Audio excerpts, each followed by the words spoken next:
Welcome to the Rim Break Rodeo. We hope this video helps. In this video, I will explain how to connect a printer to a Gilbarco Passport system, focusing on the single, most common method.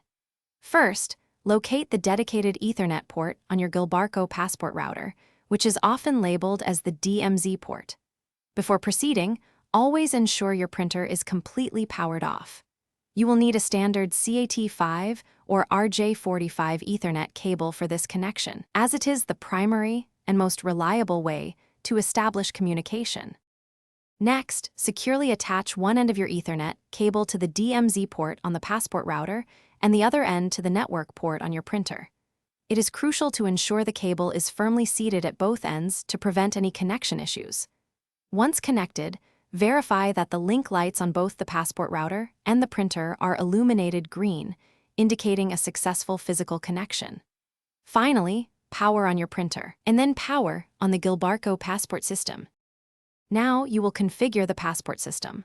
Log in to the Passport Manager workstation using your manager credentials. Navigate through the menus by selecting Setup, then Store, followed by Back Office, and finally Back Office Interface. Within this section, set the interface format to NACS XML version 3.4.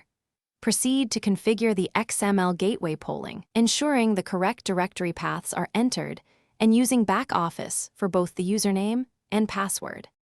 To confirm your printer is correctly connected and configured, perform a test print directly from the Gilbarco Passport system.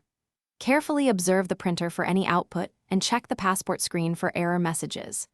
If the test print is successful, ensure that all transaction receipts print clearly, accurately, and without any missing information. If you encounter issues, recheck your cable connections and the configuration settings within the Passport system. Thanks for watching. Consider subscribing if we helped you.